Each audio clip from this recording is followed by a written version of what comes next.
Meu marido gritou na frente de toda a família dele na noite de Réveillon: "Onde diabos você estava, sua vagabunda?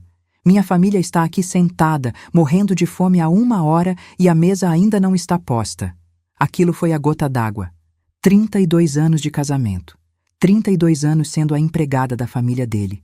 32 anos engolindo humilhações, servindo sogra, cunhadas, sobrinhos, enquanto ele sentava na cabeceira da mesa como um rei esperando ser servido. Mas naquela noite de Réveillon, quando ele me chamou daquilo na frente de todos, quando ouvi as risadinhas da minha sogra e das minhas cunhadas, quando vi meu próprio filho abaixar a cabeça sem dizer uma palavra em minha defesa, alguma coisa dentro de mim simplesmente quebrou. Só que diferente de todas as outras vezes, dessa vez eu não chorei. Dessa vez eu não abaixei a cabeça. Dessa vez eu apenas sorri, porque ele não fazia a menor ideia do que estava prestes a acontecer.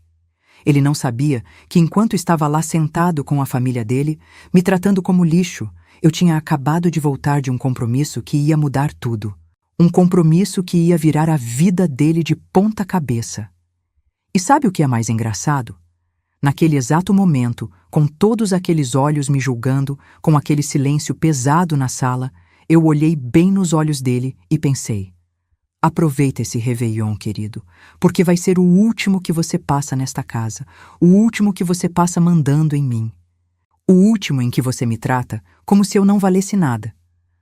Mas eu não disse nada disso. Ainda não. Eu só respirei fundo, coloquei meu melhor sorriso no rosto e falei: desculpa pelo atraso, já vou arrumar tudo. E fui para a cozinha enquanto ouvia eles rindo e fazendo piadas sobre mim. Deixa eu te contar essa história desde o começo. Segue minha história até o final e comenta de onde você está me ouvindo. Adoro conhecer cada pessoa que acompanha o canal. E não se esquece de se inscrever para mais histórias como essa. Porque o que aconteceu depois daquela noite de Réveillon? Bom, meu marido jamais poderia imaginar. Meu nome é Helena, tenho 58 anos. E durante 32 anos eu vivi para servir a família do meu marido Paulo. 32 anos sendo invisível. 32 anos sendo tratada como empregada na minha própria casa. Conheci o Paulo quando eu tinha 26 anos. Eu trabalhava como enfermeira no Hospital das Clínicas em São Paulo, no bairro de Pinheiros. Era independente, tinha meu apartamento alugado, minha vida. Não era rica, mas também não devia nada para ninguém. O Paulo era representante comercial, ganhava bem, era bonito, charmoso. Me conquistou com flores, jantares, promessas de uma vida maravilhosa juntos. A primeira bandeira vermelha eu deveria ter visto no nosso noivado. A mãe dele, Dona Marta, olhou para mim e disse: espero que você saiba cozinhar bem, porque meu Paulo é acostumado com comida de verdade. Eu ri sem graça, achando que era só um jeito esquisito dela de falar. Que idiota eu fui! Quando a gente casou, o Paulo me convenceu a largar meu emprego. Para que você vai se matar trabalhando, amor? Eu ganho bem, posso te sustentar. Você fica em casa, cuida da nossa família quando os filhos chegarem e a gente vai ser feliz. Eu acreditei. Larguei minha profissão, minha independência, tudo. Nos primeiros anos, ainda tinha um pouco de romance. Mas quando nosso filho Gabriel nasceu, tudo mudou. De repente, eu não era mais a esposa do Paulo. Eu era a funcionária da família Ferreira.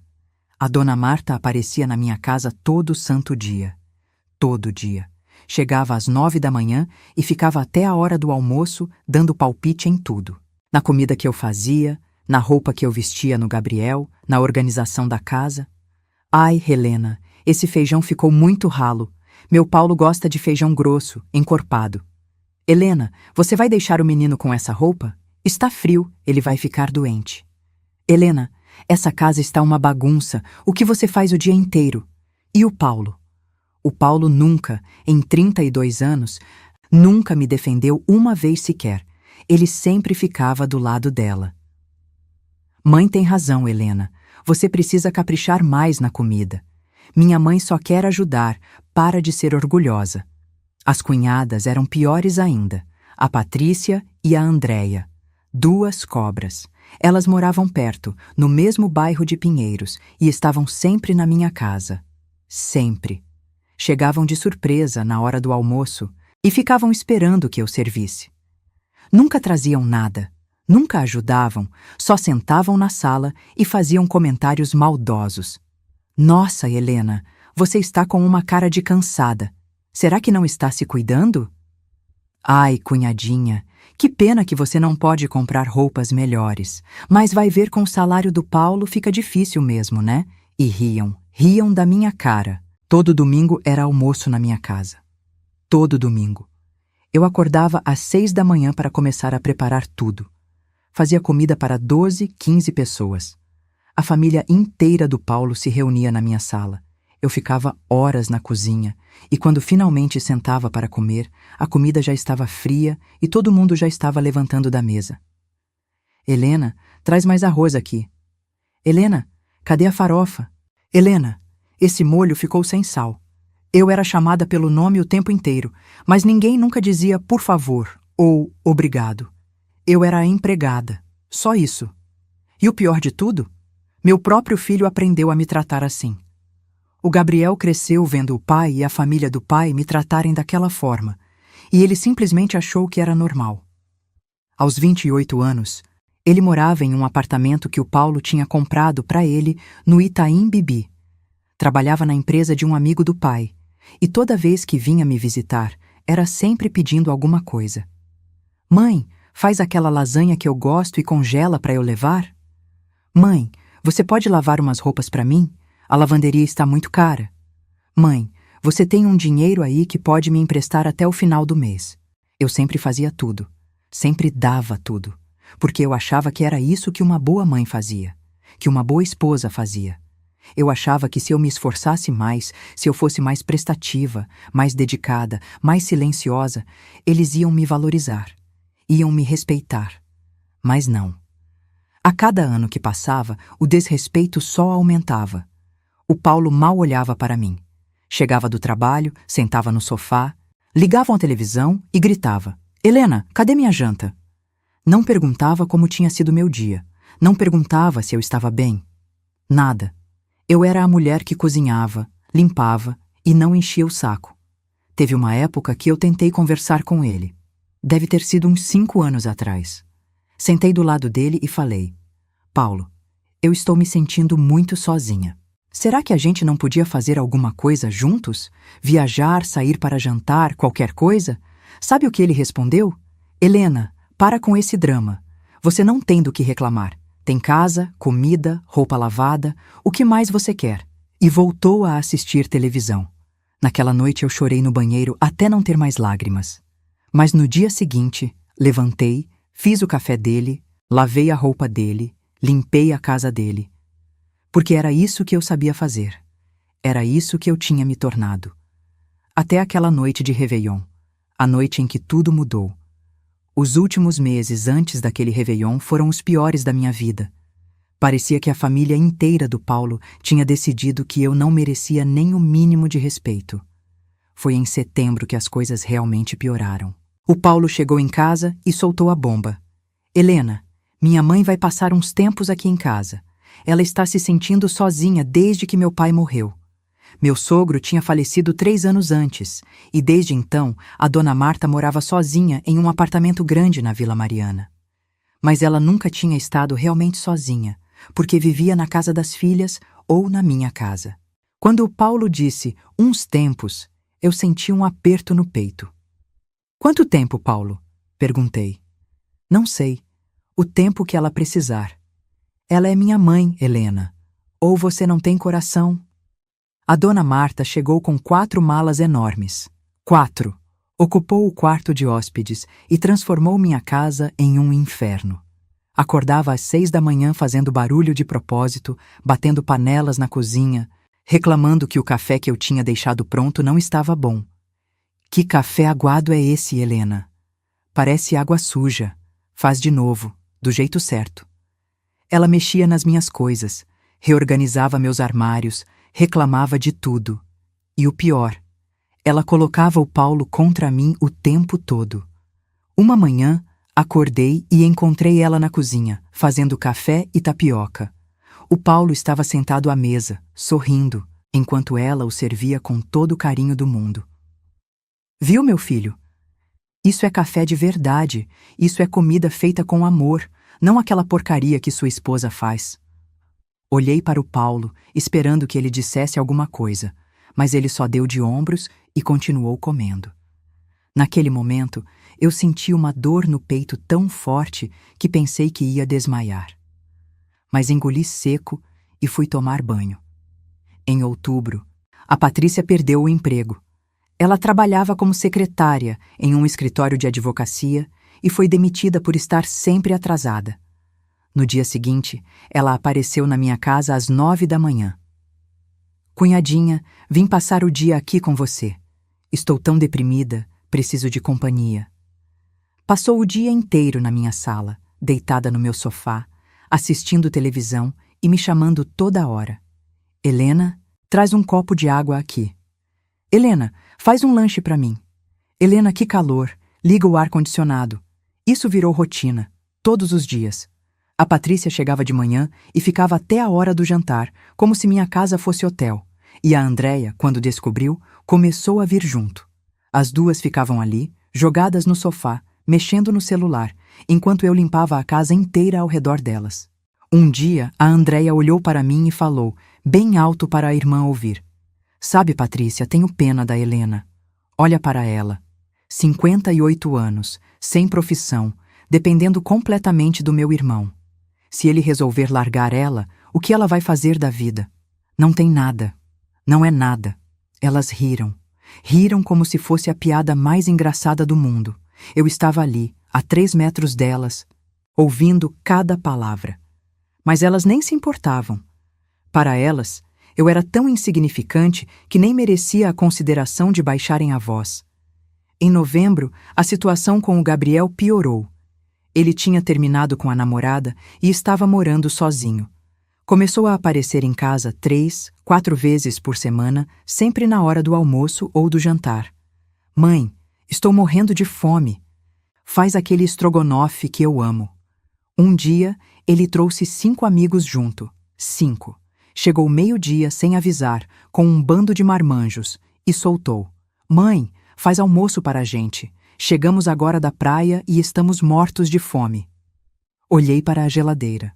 Eu tinha feito comida para mim e para o Paulo. Não tinha comida para 7 pessoas. Mas fui ao mercadinho da esquina, comprei mais coisas. Voltei correndo e passei 2 horas na cozinha preparando almoço para todos eles. Quando finalmente botei a comida na mesa, o Gabriel nem olhou para mim. Simplesmente sentou com os amigos e começou a comer. Nenhum deles disse obrigado. Nenhum deles ofereceu ajuda. Comeram, sujaram tudo e foram embora, deixando a pia cheia de louça e a mesa uma bagunça. Quando o Paulo chegou do trabalho naquela noite, comentei. Paulo, será que você não pode falar com o Gabriel? Ele apareceu aqui hoje com 5 amigos sem avisar e eu tive que fazer almoço para todo mundo. Sabe o que ele disse? E qual é o problema? Você não tem mais nada para fazer mesmo. Pelo menos serve para alguma coisa. Eu fiquei sem ar. Literalmente sem ar. Meu próprio marido tinha acabado de dizer que eu só servia para cozinhar para os outros. Tranquei-me no quarto e chorei até dormir. Dezembro chegou e com ele veio a pressão das festas de fim de ano. A dona Marta decidiu que o Natal e o Réveillon seriam na minha casa. Não perguntou se eu queria. Simplesmente anunciou. Helena vai fazer tudo. Ela tem tempo de sobra e precisa se sentir útil, coitada. No Natal, cozinhei para 22 pessoas. 22. Passei 3 dias preparando tudo. Peru, farofa, salpicão, arroz, feijão tropeiro, tortas, sobremesas. A casa estava impecável, a mesa estava linda. Quando todos chegaram, a dona Marta foi a primeira a reclamar. Ai, Helena, você esqueceu de fazer a rabanada. Toda ceia de Natal tem que ter rabanada. Como você pode esquecer? Eu não tinha esquecido. Eu simplesmente não tinha feito porque ninguém tinha pedido. Mas antes que eu pudesse falar qualquer coisa, a Andréia soltou. É porque ela não pensa nos outros, mãe. Ela só faz o que ela quer. O Paulo, sentado na cabeceira da mesa como sempre, não disse uma palavra. Só balançou a cabeça, desapontado comigo. Naquela noite, Depois que todos foram embora e eu passei mais 3 horas limpando a casa inteira sozinha, sentei na cozinha e olhei para o calendário. Era dia 26 de dezembro. Em 5 dias seria Réveillon. E de repente, eu percebi uma coisa. Eu percebi que estava há 32 anos servindo aquela família. 32 anos sendo humilhada, desrespeitada, tratada como nada. E ninguém, absolutamente ninguém, nunca tinha me agradecido. Nunca tinha me valorizado. Nunca tinha me visto como ser humano. Naquela madrugada, olhando para aquela cozinha bagunçada, com as mãos doendo de tanto lavar louça, eu tomei uma decisão.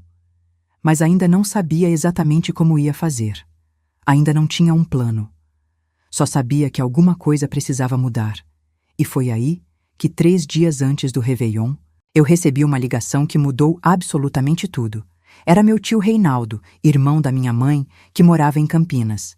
A gente não se falava há anos, mas ele tinha conseguido meu número com uma prima distante. Helena, preciso falar com você sobre uma coisa urgente. Pode ser pessoalmente? No dia seguinte, dia 30 de dezembro, eu disse para o Paulo que ia ao supermercado comprar as coisas para a ceia do Réveillon.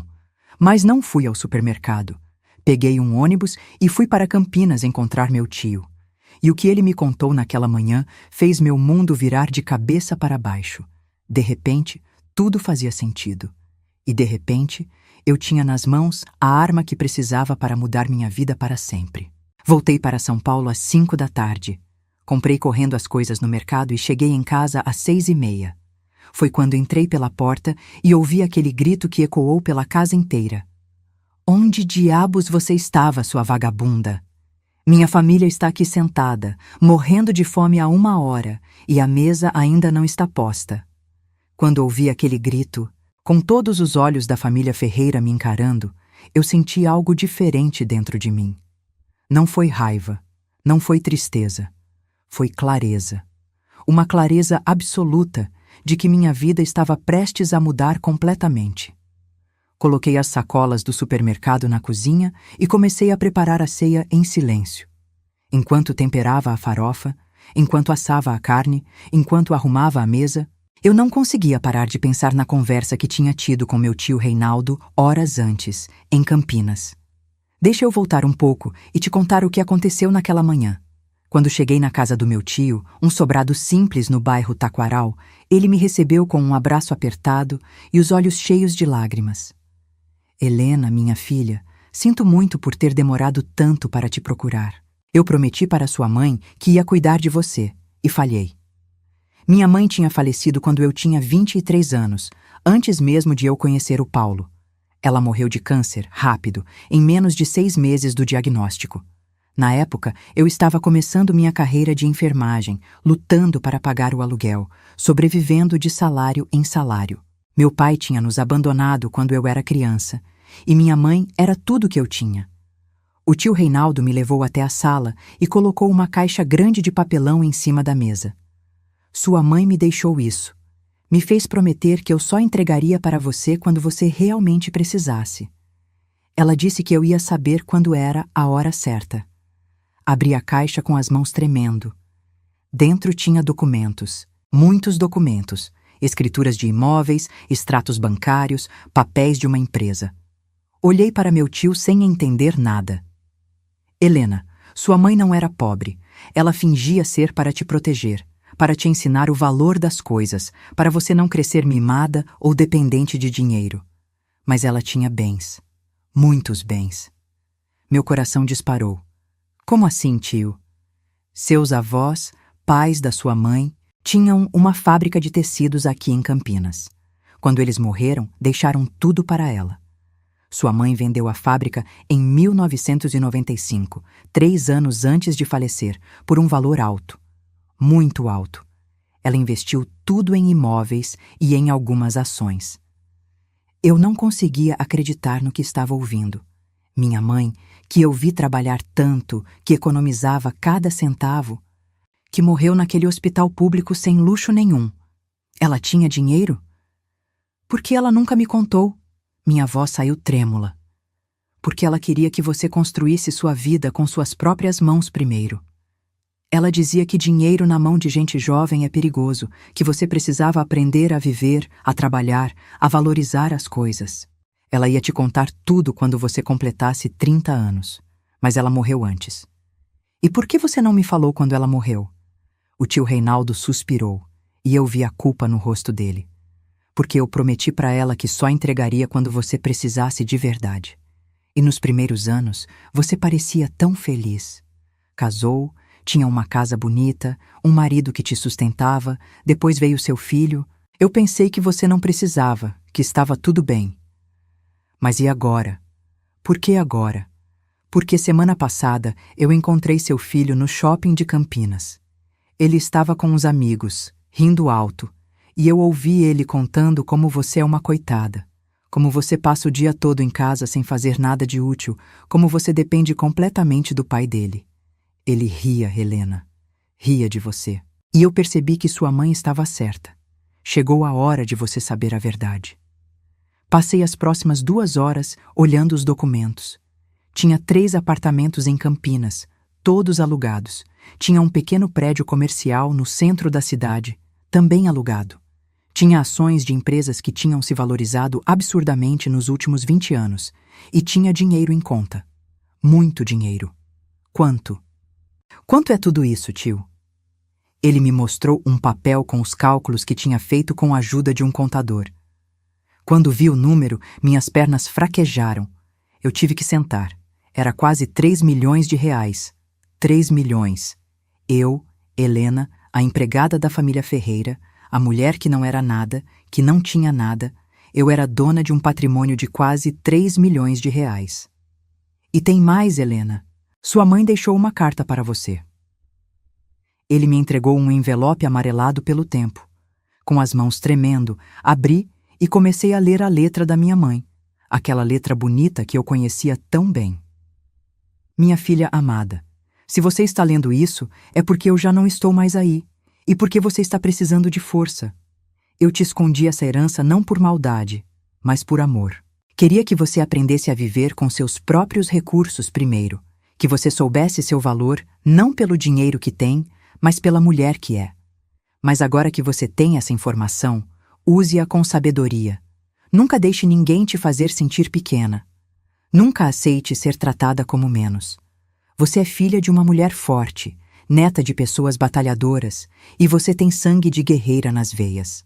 Se alguém te desrespeitar, levante a cabeça e lembre-se. Você não precisa de ninguém. Você não deve nada a ninguém. Você é livre. Com todo o meu amor eterno, sua mãe. Chorei.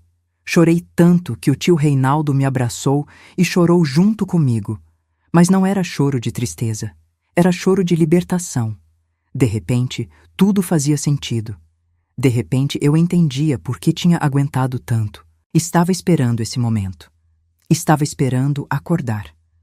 O tio Reinaldo me ajudou a organizar tudo.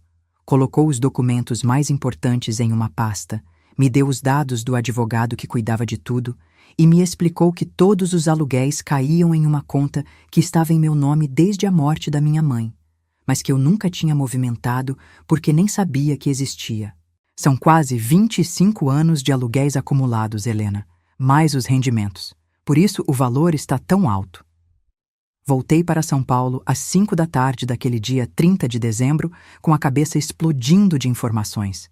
Parei rapidamente no supermercado, comprei as coisas da ceia correndo e cheguei em casa às 6h30. E foi aí que ouvi o Paulo gritar aquilo, na frente de toda a família dele, me chamando do que me chamou.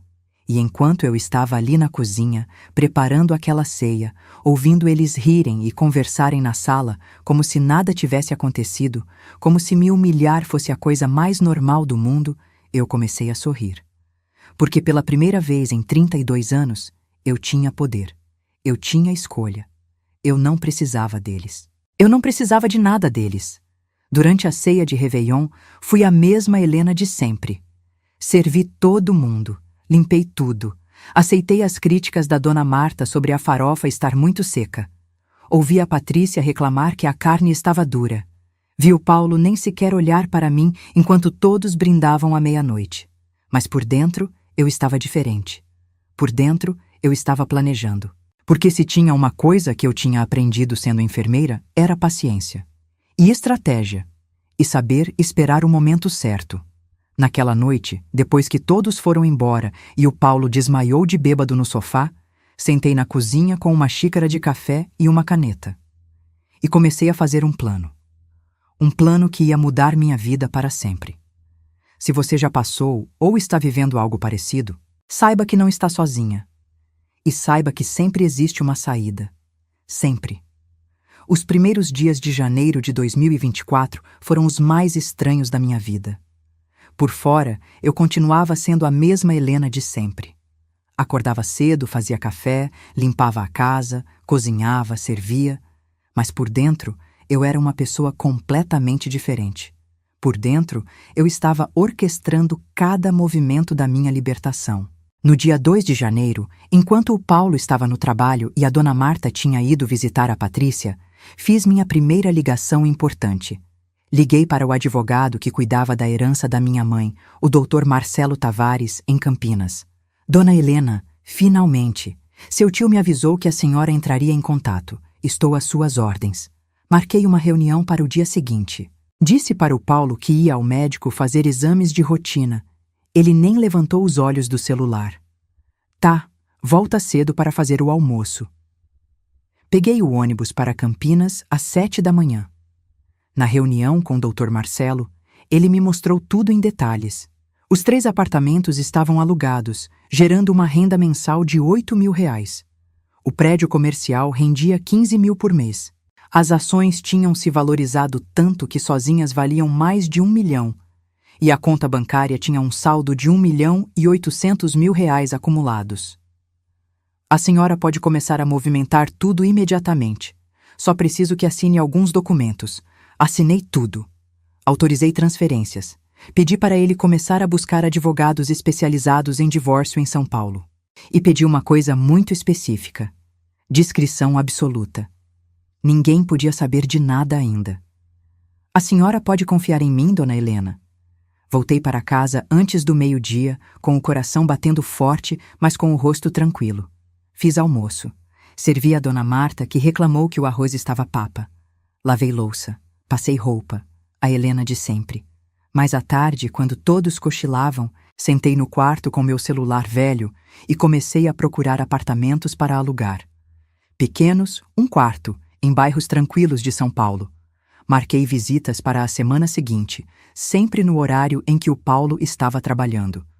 Durante aquela primeira semana de janeiro, mantive uma rotina perfeita de esposa dedicada. Mas cada dia eu dava mais um passo no meu plano. No dia 5, visitei 3 apartamentos.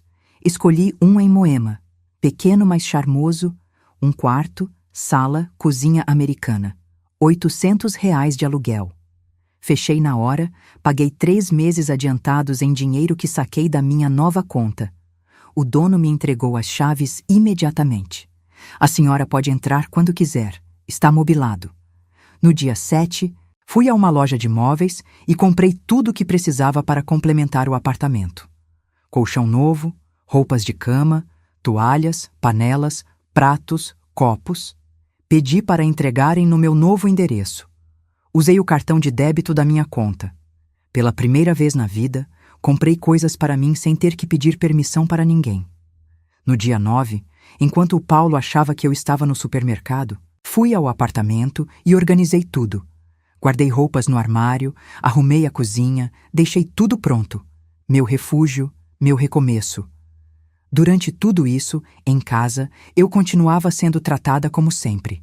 Na verdade, parecia que estava pior. A dona Marta tinha decidido que ia morar definitivamente comigo. Simplesmente anunciou, e o Paulo concordou sem nem me consultar. Mãe está ficando velha, precisa de cuidados. Você vai cuidar dela, né, Helena? Afinal, você não faz nada o dia inteiro mesmo. Cuidar dela significava acordar mais cedo para fazer o café do jeito que ela gostava, trocar os lençóis da cama dela todo dia, cozinhar refeições separadas porque ela tinha frescura com tempero, e ouvir reclamações constantes. Helena, você está cada dia mais relaxada. Olha como você se veste. Parece uma mendiga. Meu filho merecia coisa melhor. Eu só sorria e concordava. A senhora tem razão, dona Marta. O Gabriel continuava aparecendo sempre que queria, trazendo roupa suja, pedindo comida. Um dia, ele chegou com a ex-namorada, aquela que ele tinha terminado em novembro. Mãe, a Júlia e eu voltamos. Faz aquele almoço especial para a gente comemorar. Passei a tarde inteira na cozinha, enquanto os dois ficavam namorando na minha sala. Quando servi o almoço, nenhum dos dois me agradeceu. O Gabriel ainda reclamou. Mãe, você colocou alho demais no molho. A Júlia não gosta de alho. Desculpa, filho, da próxima vez eu faço sem alho. Mas por dentro eu pensava, não vai ter próxima vez, meu querido. Aproveita bem. Porque seus dias de hotel, mama aqui em casa, estão contados. No dia 12 de janeiro, voltei ao advogado em Campinas. Dessa vez, para começar o processo de divórcio. Dr. Marcelo me apresentou a doutora Fernanda Lopes, uma advogada de São Paulo, especializada em direito de família. Dona Helena, pelo que entendi da situação, a senhora foi casada em comunhão parcial de bens, correto? Sim. Foi o regime que fizemos quando casamos. Perfeito! Isso significa que tudo que foi adquirido durante o casamento pertence aos dois. A casa onde vocês moram está em nome de quem? Em nome dos dois. E a senhora sabe se seu marido tem outros bens? Contas, investimentos, carros? Pensei um pouco. O Paulo tinha um carro em nome dele, um Honda Civic 2018. E tinha uma poupança. Ele sempre comentava sobre isso. Ele tem um carro e uma poupança. Acho que tem uns 50 mil reais guardados. Ótimo. Então vamos fazer o seguinte. Vamos pedir o divórcio litigioso, com partilha de bens. A casa vale quanto, mais ou menos? Acho que uns 700 mil. É uma casa boa em Pinheiros. Perfeito. Metade é seu por direito. 350 mil. Metade do carro. Metade da poupança. E aqui está o mais importante. A herança que a senhora recebeu da sua mãe é exclusivamente sua. Não entra na partilha porque é herança. Seu marido não tem direito a nada disso. Sorri. Pela primeira vez em semanas, sorri de verdade. Quando podemos começar? Já estou preparando os documentos, mas eu aconselho a senhora a esperar um pouco mais. Junte provas, fotos, mensagens, testemunhas, se possível. Quanto mais elementos tivermos, melhor. Durante as 2 semanas seguintes, fiz exatamente isso. Comecei a documentar tudo. Fotografei a casa sempre limpa, sempre arrumada, provando que eu cumpri a minha parte. Gravei áudios das humilhações. Quando a dona Marta me xingava, quando o Paulo me desrespeitava, quando as cunhadas faziam comentários maldosos. No dia 18 de janeiro, houve um almoço de domingo especialmente terrível. Tinha 20 pessoas na minha casa. Cozinhei o dia inteiro. Quando finalmente sentei para comer, a Andréia olhou para mim e soltou bem alto, para todos ouvirem. Nossa, Helena, você está com uma cara de velha. Será que não está doente ou é só desleixo mesmo? A mesa inteira riu. Até o Gabriel riu. Meu próprio filho riu de mim na minha cara. Mas eu não chorei. Não abaixei a cabeça. Apenas sorri e continuei comendo. Porque eu sabia que em poucos dias, aquela seria a última vez que eu serviria aquela família. A última vez que eu aguentaria aquelas humilhações. Naquela noite, quando todos foram embora e eu estava sozinha na cozinha, lavando montanhas de louça, o Paulo apareceu na porta. Helena, semana que vem é aniversário da minha mãe.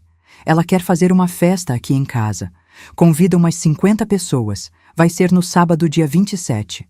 50 pessoas. Olhei para ele, para aquele homem que eu tinha amado, que eu tinha servido durante 32 anos, e pensei, perfeito. Vai ser o cenário perfeito. Tudo bem, Paulo, eu organizo tudo. Ele nem agradeceu, só saiu. Mas eu fiquei ali, com as mãos na água quente da pia, sorrindo. Porque o dia 27 de janeiro não ia ser a festa de aniversário da dona Marta. Ia ser o dia da minha libertação. Liguei para a doutora Fernanda no dia seguinte. Doutora, quero que tudo esteja pronto para o dia 27 de janeiro. Todos os documentos, todas as notificações. Eu vou fazer isso no meio da festa de aniversário da minha sogra. Teve um silêncio do outro lado da linha. Depois, ouvi a advogada rir baixinho. Dona Helena, a senhora tem estilo. Vou providenciar tudo. Os dias foram passando, e eu fui me preparando, física e emocionalmente. Já tinha mudado discretamente minhas coisas mais importantes para o apartamento em Moema. Roupas, documentos, algumas fotos antigas. Fui levando aos poucos, sempre que ia ao supermercado ou ao médico. No dia 25, 2 dias antes da festa, aluguei uma van. Combinei com o motorista que no dia 27, às 10 da noite, ele estaria na esquina da minha casa para levar o resto das minhas coisas. Só isso, senhora. É pouca coisa para uma mudança. É que eu só vou levar o que é realmente meu. No dia 26, véspera da festa, passei o dia inteiro cozinhando e preparando tudo. A casa estava impecável. A comida estava pronta. Tudo estava perfeito para a grande festa de aniversário da Dona Marta. Mas o que ninguém sabia era que também estava tudo perfeito para o maior choque que aquela família ia receber na vida. O dia 27 de janeiro de 2024 amanheceu ensolarado. Um sábado lindo, céu azul, um calorzinho gostoso de verão paulista. Acordei às 5 da manhã, como sempre, mas dessa vez meu coração estava acelerado. Não de medo, de expectativa. Olhei para o Paulo, ainda dormindo, roncando alto como sempre. Olhei para aquele homem por longos minutos e tentei sentir alguma coisa. Amor, ódio, mágoa. Mas só senti vazio. 32 anos ao lado dele, e tudo o que eu sentia era um grande vazio. Me levantei, tomei banho, vesti uma roupa simples. A Helena de sempre. Fui para a cozinha começar os preparativos finais da festa. A Dona Marta já estava acordada, sentada na mesa, esperando o café. Demorou, Helena. Estava aqui esperando há 10 minutos. Desculpa, Dona Marta, já vou trazer. Servi o café dela, fiz as tapiocas do jeito que ela gostava. Ela comeu sem dizer obrigada, como sempre, reclamando que o queijo estava diferente, que o café podia estar mais quente. Às 9 da manhã, comecei a arrumar a casa. Tudo tinha que estar perfeito, porque essa seria a última festa que eu daria naquela casa. A última vez que eu seria a empregada da família Ferreira, e eu queria que fosse memorável. Às 2 da tarde, comecei a arrumar a mesa. Toalha nova, louças bonitas, flores no centro. A comida estava pronta, lindamente apresentada. Salgadinhos, bolos, tortas, doces. Tinha até uma encomendado um bolo especial de 3 andares para a Dona Marta, escrito: Feliz aniversário Marta, 78 anos. O Paulo apareceu na cozinha por volta das 3. Está tudo pronto? Está tudo pronto.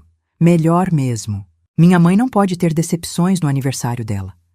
Ele saiu e eu sorri. Decepções não, meu querido. Ela vai ter surpresas. Os convidados começaram a chegar às 4 da tarde. A casa foi enchendo. Tinha os irmãos da Dona Marta, os primos do Paulo, as cunhadas com seus maridos e filhos, amigos da família. 53 pessoas no total. Contei uma por uma. Recebi todo mundo com um sorriso no rosto. Servi bebidas, ofereci salgadinhos, fui a anfitriã perfeita. Todo mundo comentava como a casa estava linda, como a comida estava maravilhosa. Nossa, Helena, você caprichou hoje, hein? Dizia uma das primas do Paulo. Hoje é um dia especial mesmo, eu respondia, sorrindo.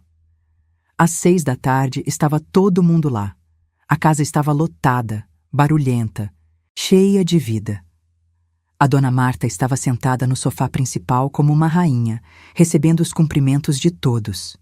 O Paulo estava na churrasqueira do quintal com os cunhados, tomando cerveja e rindo alto. Às 7 da noite, chegou a hora do parabéns. Apaguei as luzes, acendi as velas do bolo e todo mundo cantou. A Dona Marta soprou as velas com aquele sorrisinho de superioridade que eu conhecia tão bem. Como se estivesse fazendo um favor para todos nós de estar ali. Depois do parabéns, servi o bolo, servi mais bebidas, limpei o que sujava. A Helena de sempre. Invisível. Útil apenas para servir. Mas às 8 da noite, Tudo começou a mudar. Tocaram a campainha. Fui atender. Na porta estava a doutora Fernanda Lopes, minha advogada, acompanhada de um oficial de justiça. Boa noite, dona Helena. Podemos entrar? Podem sim, por favor. Eles entraram e toda a sala ficou em silêncio. As pessoas olhavam curiosas para aqueles dois estranhos vestidos formalmente no meio de uma festa de aniversário. O Paulo veio da churrasqueira, com uma cerveja na mão. Quem é você? O que está acontecendo aqui? A doutora Fernanda se apresentou. Boa noite. Sou a doutora Fernanda Lopes, advogada da senhora Helena Ferreira. E este é o senhor Carlos, oficial de justiça. Viemos entregar uma notificação. Notificação? Que notificação? O Paulo olhou para mim, confuso. Respirei fundo. Tinha chegado a hora. Paulo, eu estou pedindo o divórcio. O silêncio que caiu na sala foi ensurdecedor. 53 pessoas em completo silêncio, todos olhando para mim como se eu tivesse falado em chinês. Você está o quê? A voz do Paulo saiu rouca. Eu estou pedindo o divórcio. Acabou. 32 anos de casamento terminaram hoje. A dona Marta se levantou do sofá, o rosto vermelho de raiva. Você não pode fazer isso. Não no meu aniversário. Quem você pensa que é? Olhei para ela, para aquela mulher que tinha me torturado durante mais de 3 décadas, e senti uma calma absoluta. Eu sou a Helena, a mulher que a senhora tratou como empregada durante 32 anos. A mulher que a senhora humilhou, desrespeitou, diminuiu. Mas isso acabou hoje. O Paulo deu 2 passos na minha direção. Helena, para com essa palhaçada. Você está fazendo um escândalo. Pede desculpa para minha mãe agora, e vamos esquecer isso. Ri de verdade. Pedir desculpa? Desculpa por quê, Paulo? Por ter sido sua empregada de graça durante 32 anos? Por ter lavado suas roupas, cozinhado suas comidas, limpado sua casa, enquanto você e sua família me tratavam como lixo? Você está louca. A gente te deu casa, comida, tudo. Você me deu? Engraçado, porque pela lei de comunhão parcial de bens, essa casa é metade minha. Tudo que foi construído durante nosso casamento é metade meu, e eu quero minha metade. O oficial de justiça se adiantou e entregou os documentos para o Paulo. Senhor Paulo Ferreira, o senhor está sendo notificado de uma ação de divórcio litigioso com pedido de partilha de bens. Tem 30 dias para se defender. O Paulo pegou os papéis com as mãos tremendo. Começou a ler e ficou pálido. Você quer metade da casa? Metade do meu carro? Metade da minha poupança? Você enlouqueceu de vez. A Patrícia, sempre metida, se intrometeu. Isso é um absurdo. Você não trabalhou um dia sequer nesses 32 anos. Não tem direito a nada. Me virei para ela, para aquela cobra que tinha passado anos me humilhando. Não trabalhei. Eu acordava às 5 da manhã todos os dias. Limpava esta casa de cima a baixo. Cozinhava para vocês todos, lavava a roupa de vocês todos, aguentava humilhações de vocês todos. Isso não é trabalho? Ah, eu esqueci. Para vocês isso não vale nada, não é mesmo? A Andréia também abriu a boca, mas você era sustentada. Não pagava nada. Não pagava. Eu trabalhei de graça durante 32 anos. Uma empregada doméstica recebe pelo menos um salário mínimo. Eu trabalhava 7 dias por semana, sem folga, sem férias, sem nada. Vocês me devem indenização. A dona Marta estava tremendo de raiva. Paulo, faz alguma coisa. Expulsa essa desgraçada da sua casa. Da casa dele? Olhei para ela com desprezo. Dona Marta, metade desta casa é minha por direito. E, aliás, já que estamos todos aqui, deixa eu contar uma coisa para vocês. Uma coisa que vocês não sabem. Todos me olhavam, esperando. O Paulo ainda estava segurando os papéis, tentando processar o que estava acontecendo. Vocês passaram 32 anos me tratando como se eu fosse uma coitada. Uma inútil. Uma mulher que não valia nada. Que não tinha nada. Que dependia completamente de vocês. Vocês riram de mim, me humilharam, me fizeram sentir pequena. Principalmente você, dona Marta. A senhora adorava me lembrar que eu não era nada, que seu filho que me sustentava, que eu devia agradecer a Deus todos os dias por ter um teto sobre a cabeça. A dona Marta tentou falar, mas eu não deixei. Mas sabe o que é engraçado? Enquanto vocês me tratavam como lixo, enquanto vocês riam de mim e me chamavam de coitada, eu era dona de um patrimônio de quase 3 milhões de reais. A sala inteira explodiu. Gritaria, confusão, todo mundo falando ao mesmo tempo. O quê? O Paulo gritou tão alto que até os vizinhos devem ter ouvido. 3 milhões de reais, herança da minha mãe, apartamentos, prédio comercial, ações, dinheiro em conta. Tudo meu, exclusivamente meu. E vocês não sabiam, porque vocês nunca se deram ao trabalho de perguntar sobre minha vida, sobre minha família, sobre nada. Eu era só a empregada de vocês. O Paulo estava branco como papel. Você tem 3 milhões e nunca me contou? Por que eu contaria? Para você e sua família pegarem tudo. Para vocês me tratarem bem só por causa do dinheiro? Não, obrigada. Eu preferia ser tratada mal sendo rica do que ser explorada sendo rica. A Patrícia estava em choque. Mas como? Você sempre foi tão pobre. Eu nunca fui pobre. Vocês é que achavam que eu era. Porque para vocês, mulher que não trabalha fora não vale nada, não é mesmo? Mas enquanto vocês me julgavam, eu tinha mais dinheiro do que toda essa família junta. O Gabriel, meu filho, que tinha ficado em silêncio até então, finalmente falou. Mãe, espera. Você está falando sério? Você tem mesmo todo esse dinheiro? Olhei para ele, para aquele filho que eu tinha criado, que eu tinha amado incondicionalmente e que tinha crescido achando que era normal me desrespeitar. Tenho, Gabriel. E sabe o que é mais triste? Se você tivesse me tratado com um mínimo de respeito, se você tivesse me valorizado, talvez eu estivesse pensando em te ajudar na vida. Mas você riu de mim. Você me usou. Você me tratou como empregada, assim como seu pai e sua avó ensinaram. Então não, você não vai ver 1 centavo desse dinheiro. Mas mãe, eu sou seu filho. E eu sou sua mãe. A mãe que você humilhou, que você desrespeitou, que você usou. A mãe que você nunca defendeu quando sua avó e suas tias me maltratavam. Você fez sua escolha, Gabriel. Agora, aguenta as consequências. O Paulo, recuperando um pouco a compostura, tentou outra abordagem. Veio em minha direção com aquele olhar que ele achava que era sedutor. Helena, amor, vamos conversar. Não precisa ser assim. A gente pode resolver isso de outro jeito. Amor? Você me chamou de amor? Engraçado, porque no Réveillon você me chamou de vagabunda na frente de todo mundo. Qual é meu nome verdadeiro, Paulo? Amor ou vagabunda? Ele ficou vermelho. Todo mundo tinha ouvido. Eu estava bêbado. Eu não quis dizer aquilo. Você disse. E não foi a primeira vez. Você me desrespeitou durante 32 anos. E sabe por quê? Porque você achava que eu não tinha escolha. Que eu precisava de você. Que eu não era nada sem você. Mas a verdade, Paulo, é que você nunca mereceu um dia sequer do meu tempo. A doutora Fernanda se adiantou. Bem, agora que as notificações foram entregues, vamos aos fatos práticos. Dona Helena tem direito a metade desta casa, metade do carro, metade da poupança. Ela não quer nada além do que é seu por direito. O divórcio será litigioso porque entendemos que não haverá acordo amigável. O Paulo se voltou para a advogada. E ela? O dinheiro dela não entra na divisão? Não, senhor. Herança não entra em partilha de bens. É um bem exclusivo da dona Helena. O senhor não tem direito a nada disso. Vi o desespero no rosto dele. O desespero de perceber que tinha perdido tudo.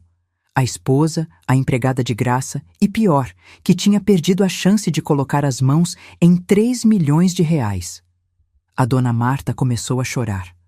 Você está destruindo nossa família. No meu aniversário. Você é uma víbora, uma interesseira. Interesseira? Ri amargo. Interesseira em quê, dona Marta? Eu tenho meu próprio dinheiro. Eu não preciso de nada do seu filho. Na verdade, nunca precisei. Eu fiquei todos esses anos não por necessidade, mas porque eu acreditava em casamento, em família. Mas vocês destruíram isso. Cada humilhação, cada desrespeito, cada risada na minha cara. Vocês destruíram, não eu. Me virei para todos os convidados que estavam assistindo àquilo tudo boquiabertos. E para todos vocês que passaram anos vindo aqui, comendo da minha comida, usando minha casa para suas festas e me tratando como se eu fosse a empregada. Muito obrigada por nada. Vocês são todos testemunhas de como essa família me tratou. E se algum dia for preciso, eu vou chamar cada um de vocês para depor no tribunal. Fui até o quarto, peguei a mala que eu tinha deixado pronta embaixo da cama e voltei para a sala. A van que eu tinha contratado tocou a buzina lá fora. Perfeito. Bem, pessoal, a festa continua. Tem comida, tem bolo, tem bebida. Aproveitem, porque essa é a última vez que eu faço qualquer coisa para vocês. Caminhei em direção à porta. O Paulo me seguiu. Helena, você não pode fazer isso. Você não pode me deixar assim. Parei e me virei para ele uma última vez. Posso sim, e estou fazendo. 32 anos, Paulo. 32 anos eu dei para você. Minha juventude, minha carreira, minha vida. E o que você me deu em troca? Desrespeito, humilhação. Você me transformou em uma sombra. Mas sabe o que você não sabia? Sombras desaparecem quando a luz muda. E minha luz acabou de mudar. Saí pela porta, entrei na van e não olhei para trás. Nem uma vez. Hoje, 6 meses depois daquela noite, estou sentada na varanda do meu apartamento em Moema, tomando um café e olhando para a rua tranquila lá embaixo. O sol da manhã entra pela janela, aquecendo meu rosto, e eu sinto uma paz que não sentia há décadas. Meu apartamento é pequeno, simples, mas é meu. Cada móvel, cada quadro na parede, cada planta no vaso foi escolhido por mim. Não tem nada aqui que me lembre daquela casa em Pinheiros, daquela vida que eu deixei para trás. É um recomeço completo. O processo de divórcio foi rápido. Com todas as provas que eu tinha reunido, os áudios, as testemunhas, o Paulo nem tentou contestar muito. Recebi minha metade da casa, R$350 mil. Metade do valor do carro, mais 25 mil da poupança dele. No total, quase R$400 mil que eu coloquei junto com minha herança. O Paulo tentou me ligar algumas vezes nas primeiras semanas. Deixou mensagens dizendo que sentia minha falta, que tinha sido um idiota, que queria conversar. Bloqueei o número dele. Não tenho nada para falar com aquele homem. A dona Marta teve um treco quando descobriu que ia ter que sair da casa. Ela achava que podia continuar morando lá, mas o juiz determinou que a casa fosse vendida e o dinheiro dividido. Ela foi morar com a Patrícia. Imagino o inferno que deve estar sendo para as duas conviverem juntas. Mas não é mais meu problema. As cunhadas, Patrícia e Andréia, tentaram me ligar também. Queriam se desculpar, diziam que não sabiam que eu tinha tanto dinheiro, que podíamos ser amigas. Bloqueei as duas. Amizade interesseira, não obrigada. O Gabriel foi o que mais doeu. Ele apareceu aqui no meu apartamento 2 semanas depois daquele dia. Tocou a campainha. E quando abri a porta, ele estava com os olhos vermelhos. Mãe, por favor, me deixa entrar. A gente precisa conversar. Deixei. Sentamos na minha pequena sala. E ele começou a chorar. Mãe, eu sinto muito. Eu fui um filho horrível. Eu te tratei mal, eu te desrespeitei, eu fui ingrato. Mas eu aprendi, mãe. Eu entendi tudo errado. Por favor, me perdoa. Olhei para aquele homem de 28 anos, meu único filho, e senti uma tristeza profunda, porque eu vi que ele estava arrependido. Mas também vi que o arrependimento tinha vindo tarde demais. Gabriel, eu passei 28 anos te criando, te amando, te dedicando tudo que eu tinha. E durante todos esses anos, especialmente os últimos, você me tratou como se eu não valesse nada. Você riu de mim, você me usou. Você nunca me defendeu quando sua avó e suas tias me humilhavam. Não foi uma vez, não foram 2, foram anos.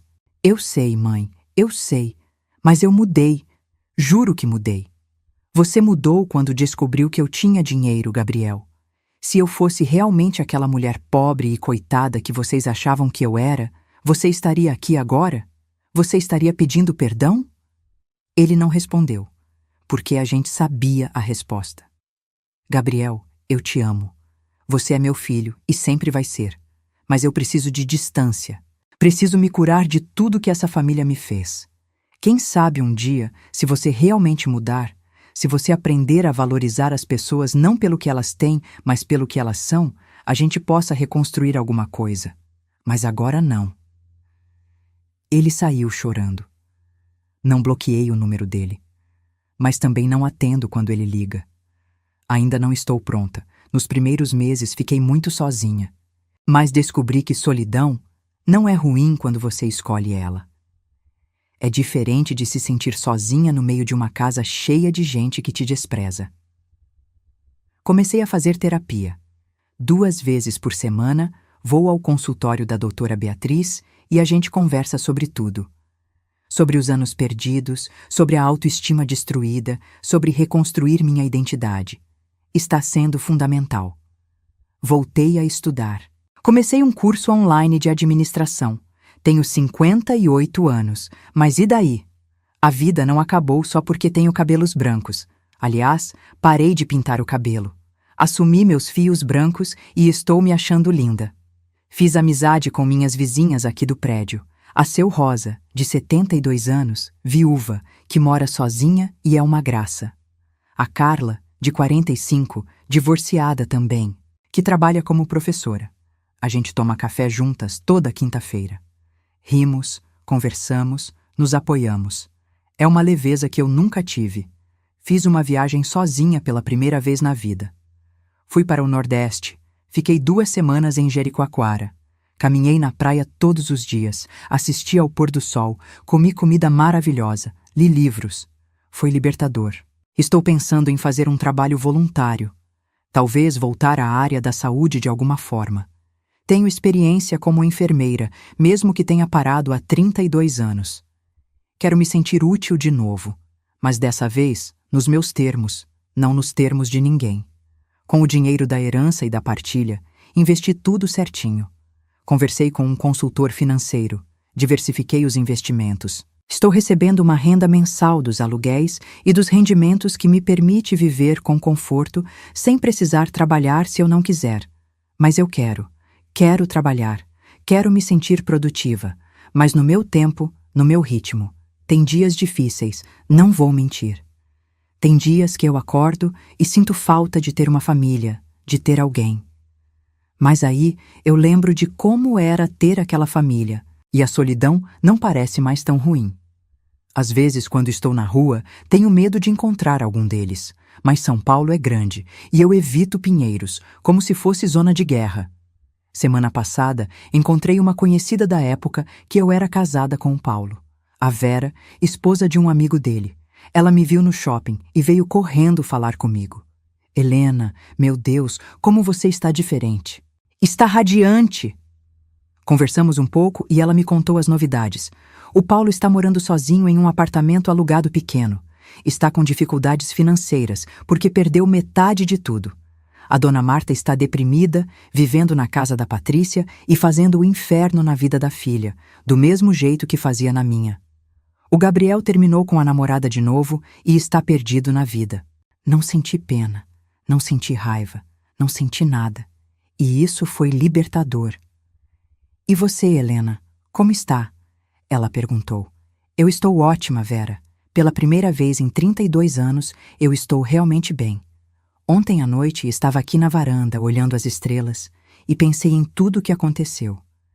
Pensei na Helena de 6 meses atrás, naquela mulher quebrada, humilhada, que achava que não valia nada. E pensei na Helena de hoje, essa mulher que está renascendo, se descobrindo, aprendendo a viver de novo. E percebi uma coisa importante. A vingança não foi fazer aquele escândalo na festa. A vingança não foi pegar metade dos bens do Paulo. A vingança real, a mais poderosa, é essa vida que eu estou vivendo agora. É acordar todos os dias e fazer o que eu quero. É não precisar servir ninguém. É não aceitar migalhas de respeito. É saber o meu valor. Se eu pudesse voltar no tempo e falar com a Helena de 32 anos atrás, aquela moça apaixonada que estava prestes a casar, eu diria: não perca você mesma. Não deixe ninguém te diminuir. Não aceite ser tratada como menos. E se um dia você se perder, saiba que nunca é tarde para se encontrar de novo. Mas eu não posso voltar no tempo. Só posso seguir em frente. E é exatamente isso que eu estou fazendo. Meu nome é Helena, tenho 58 anos e pela primeira vez na vida eu sou completamente livre. E para você que está me ouvindo, que acompanhou minha história até aqui, eu quero te perguntar: o que você faria no meu lugar? Você já passou ou conhece alguém que esteve em uma situação parecida? Comenta aqui embaixo. Compartilhe a sua história, porque quanto mais a gente fala sobre essas situações, mais força a gente dá para outras mulheres que estão vivendo isso agora, nesse exato momento, achando que não tem saída. Sempre tem saída. Sempre tem recomeço. Às vezes a saída está escondida, disfarçada, esperando o momento certo para aparecer. Mas ela está lá. E quando você encontrar ela, quando você finalmente tomar coragem e atravessar aquela porta, do outro lado vai estar esperando a melhor versão de você mesma. A versão que você sempre mereceu ser.